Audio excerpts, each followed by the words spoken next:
Manager's comments? I have a few things. The first thing, not a lot's changed since we met 2 weeks ago, so.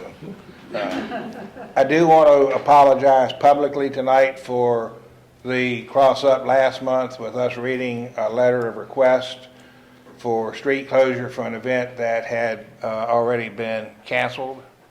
The only thing we had was a letter requesting it, so we did not know it had been canceled. And we also did not put together the fact that it was overlapping events that day.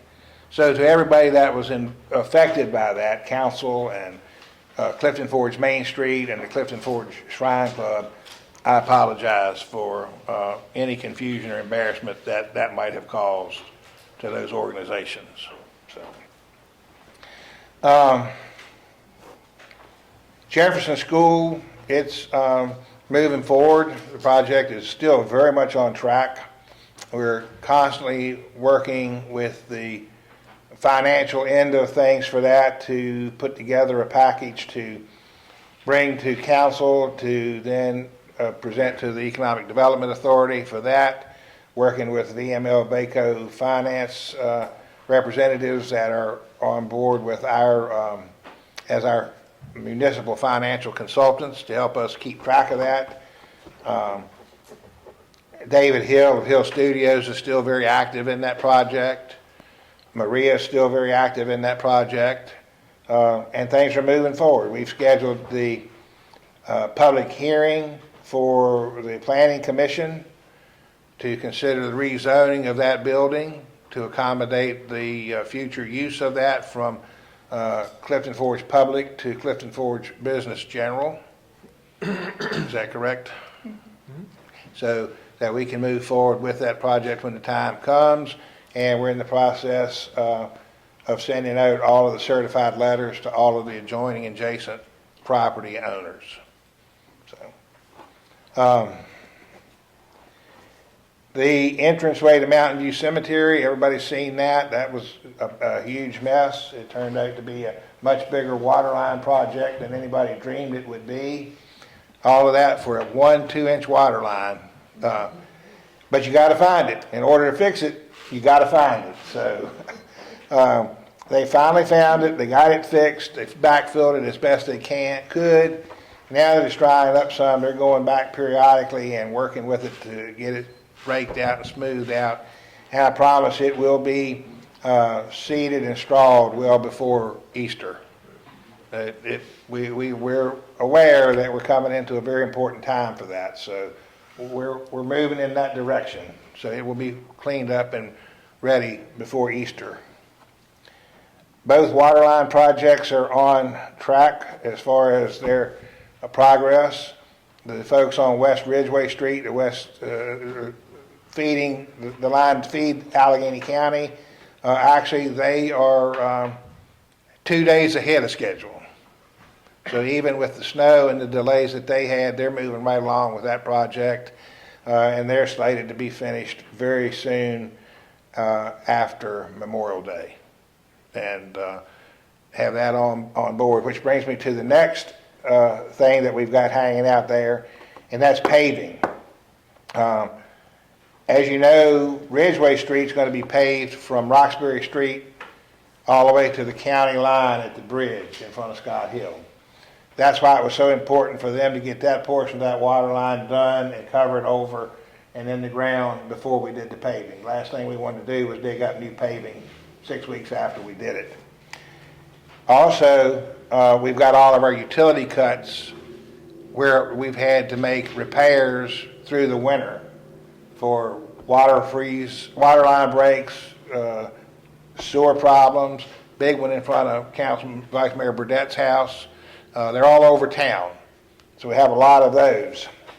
So hopefully when he comes, he's just going to go from one project to the next. And today, I actually met with the representatives from Columbia Gas about the paving repairs that need to be made to the streets that they've impacted. We've entered into an agreement with them, pretty much a cost share agreement like the city of Covington has, like we initiated last year up on Vulcan Street. If you remember, we shared in the cost and got that whole street paved. So we're going to work with Columbia Gas. We're going to get their impacted area. We're going to get their estimate from their provider. We're going to get an estimate from our provider.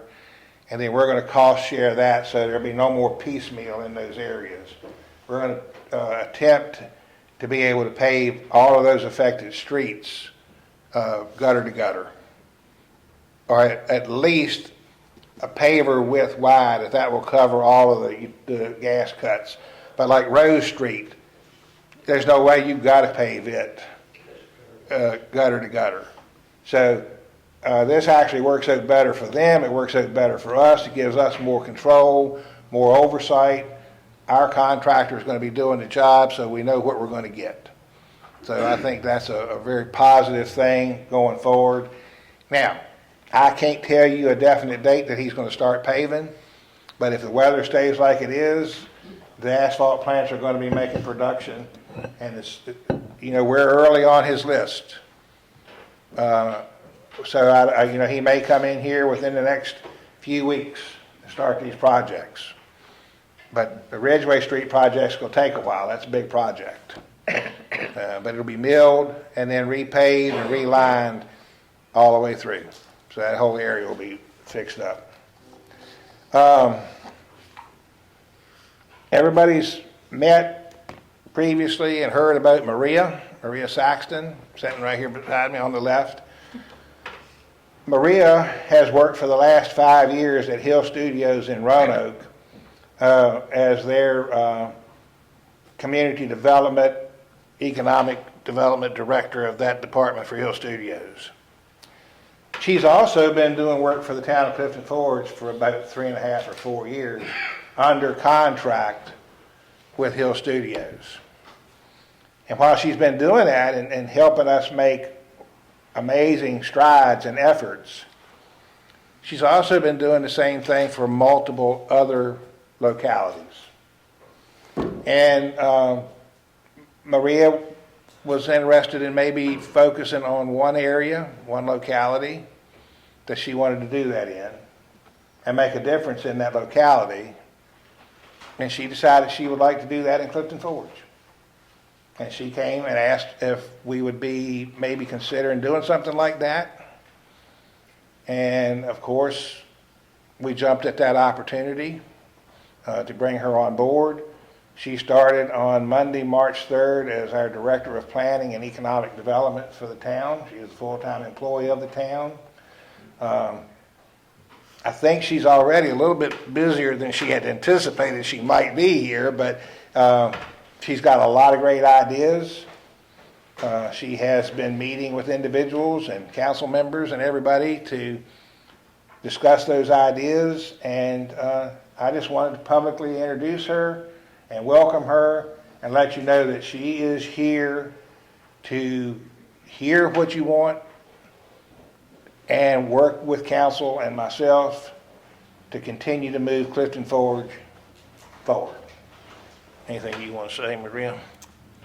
Just thank you all for your support. Thank you, Chuck. Thank you to the council for your support so far. Been hitting the ground running. We've been involved. I've been involved in quite a few of the projects that are active, the Jefferson School Green Pastures project, and really looking forward to kicking off some new initiatives with you all. So stay tuned for some updates and look forward to working with you all. Thank you. Big things are coming. And the last thing I want to report tonight, and I just got this email this afternoon. In 2021, we were notified by the state auditors that Clifton Forge had been identified as a locality that they considered to be in fiscal distress, and that would be under their monitoring. And we had the option of signing up with them and let them kind of come in and monitor what we're doing, or continue on our own. We opted to continue on our own. 2021, we stayed, we were identified with that. 2022, we stayed the same. 2023, we're no longer identified as a community in fiscal distress under their monitoring umbrella. This is a point system. 2021, our point, anything over 45 points puts you into the risk of fiscal distress and possible monitoring. 2021, our score was 47.5. 2022, our score was still 47.5. 2023, our score was 30. Pretty proud of that. You know, and the two areas that they identified is basically controlled revenue and controlled spending, and just good decisions. And, you know, that goes with everybody. The council's involved in that, finance department's involved with that, public works is involved with that. Every group, every town employee, police department, fire department, they've all come on board to work with us to help bring these items in line. So it's a group effort, and I thank them for it. I thank the council for working with us to allow this to happen. And again, this is, to me, a huge step in the right direction for the financial soundness of the town. Mr. Mayor, that's all I have tonight.